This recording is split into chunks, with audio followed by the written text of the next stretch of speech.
Big Boss Malayalam season 7 live അപ്ഡേറ്റിലേക്ക് പോവാം.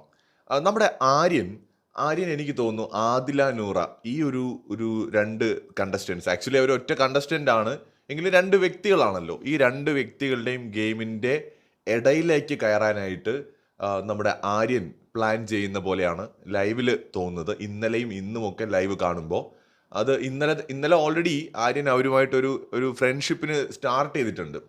തമാശ രൂപേണയാണ് ചില സ്റ്റേറ്റ്മെൻറ്റുകൾ പറയുന്നത്. അതായത് ബിഗ് ബോസിലേക്ക് എനിക്ക് തോന്നുന്നു ഇന്ത്യൻ ബിഗ് ബോസിൽ ആദ്യം എത്തിയിട്ടുള്ള ഒരു ലെസ്ബിയൻ കപ്പിളാണ് ഈ പറയുന്ന ആദിലയും നൂറയും. ഇന്ത്യൻ ബിഗ് ബോസിൽ തന്നെ ഫസ്റ്റ് ടൈമിലാണ് ഇങ്ങനത്തെ ഒരു കണ്ടസ്റ്റൻറ്റ് വരുന്നത്.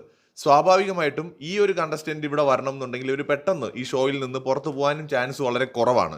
കാരണം ബിഗ് ബോസിൻ്റെ ചരിത്രത്തിൽ കിട്ടിയ അവർക്കും കിട്ടുന്ന ഒരു ഓപ്പർച്യൂണിറ്റിയാണ് ഡിഫറെൻ്റ് ആയിട്ടുള്ള കണ്ടസ്റ്റൻസിനെ കൊണ്ടുവരിക എന്നുള്ളത്. അപ്പോൾ അങ്ങനെ ഒരു കണ്ടസ്റ്റൻറ്റ് വരുന്ന സമയത്ത് തീർച്ചയായിട്ടും ആ കണ്ടസ്റ്റൻറ്റിനെ പൊളിക്കാനായിട്ട് അവരെ കൗണ്ടർ ചെയ്യാനായിട്ടുള്ള ഒരു പ്ലെയറും സ്വാഭാവികമായിട്ടും ഷോയ്ക്കകത്ത് കാണും. ബിഗ് ബോസിൻ്റെ സെലക്ഷൻ അങ്ങനെയാണ് സാധാരണ നടക്കാറുള്ളത്. കണ്ടസ്റ്റൻസ് ഇതൊന്നും അറിയില്ല, പക്ഷെ അവർ ചൂസ് ചെയ്യുന്ന ആൾക്കാർ അങ്ങനെയുള്ള ആൾക്കാർ തന്നെയായിരിക്കും. ഇവിടെ മിക്കവാറും ആര്യൻ്റെ ഒരു ഗെയിം പ്ലാൻ ചിലപ്പോൾ ഒരു ചാൻസ് ആണ് പോകുന്നത് ഇവർക്ക് രണ്ടുപേർക്കും ഇടയിലൂടെ ആവാം ഒരു ട്രയാങ്കിൾ ലവ് കോംബോ സ്റ്റാർട്ട് ചെയ്യാനുള്ള ഒരു സാധ്യതയൊക്കെ ഈ സീസണിൽ കാണുന്നുണ്ട്. അതിൻ്റെ കാരണം തമാശയായിട്ട് കാര്യം പറയുന്നുണ്ട്. എനിക്ക് ആദിലയും നൂറയും ഇഷ്ടമാണ്, ആദിലയും നൂറയും നെവിനെ ഇഷ്ടമാണ്, ഇങ്ങനെയൊക്കെ ഉള്ള സ്റ്റേറ്റ്മെൻറ്റുകൾ കമൻറ്റുകളൊക്കെ തമാശയായിട്ട് അവിടെ ഇവിടെയൊക്കെ പറയുന്നുണ്ട്. സോ ചിലപ്പോൾ ഇതൊരു ഫണ്ണായിട്ട് വിടുന്ന ആവാം. ബട്ട് ബിഗ് ബോസ് ആയതുകൊണ്ട് ഈ ആദിലയ്ക്കും നൂറയ്ക്കും എഗെയിൻസ്റ്റ് ഗെയിം കളിക്കാനായിട്ടുള്ള ഏറ്റവും നല്ല മാർഗം എന്ന് പറയുന്നത് അതിൽ ഒരാളെ കയറി പ്രേമിക്കുക എന്നുള്ളതാണ്. പ്രേമ നാടകമാണ്.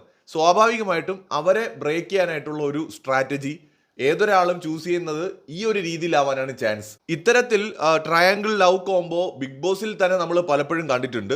ഇവിടെ അതിൻ്റെ പോസിബിലിറ്റീസ് വളരെ കൂടുതലാണെന്നാണ് എനിക്ക് തോന്നുന്നത്. കാരണം ആര്യന് അതിനപ്പുറം വേറൊരു കണ്ടന്റ് ഇല്ല. നിങ്ങൾ ശ്രദ്ധിച്ചാൽ മതി, ആര്യന് ഒരു കണ്ടന്റും ഇല്ല വേറെ. ആര്യൻ അവിടെ ഇവിടെയൊക്കെ നടക്കുന്ന പ്രശ്നങ്ങളിൽ ഇടപെടുന്നു എന്നതിനപ്പുറം ആര്യനെ ബിഗ് ബോസ് കൊണ്ടുവന്നത് ഇങ്ങനെ ചുമ്മാ കിടന്ന് കറങ്ങാനായിരിക്കില്ല.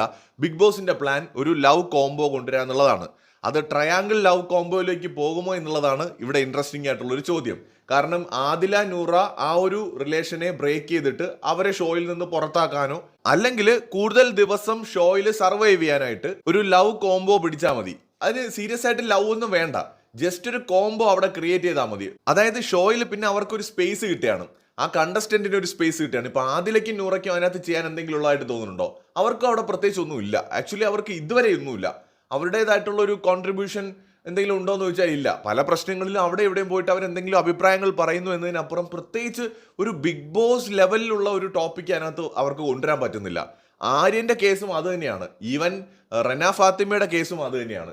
ഇവർക്കൊന്നും ഇൻഡിവിജ്വലായിട്ട് വേറൊരു കണ്ടന്റ് ഇതുവരെ ക്രിയേറ്റ് ചെയ്യാൻ പറ്റിയിട്ടില്ല. എന്നാൽ ഇൻഡിവിജ്വലായിട്ട് കണ്ടന്റ് ക്രിയേറ്റ് ചെയ്യുന്ന ആൾക്കാർ അവിടെ ഉണ്ട്. അപ്പോൾ അവിടെ ആ ഒരു സാഹചര്യത്തിലാണ് സ്വാഭാവികമായിട്ടൊരു ട്രയാങ്കിൾ ലവ് കോംബോൻ്റെ ഒക്കെ ഒരു പോസിബിലിറ്റി അവിടെ കിടക്കുന്നത്. കൂടുതൽ അപ്ഡേറ്റുകളുമായി വീണ്ടും വരാം.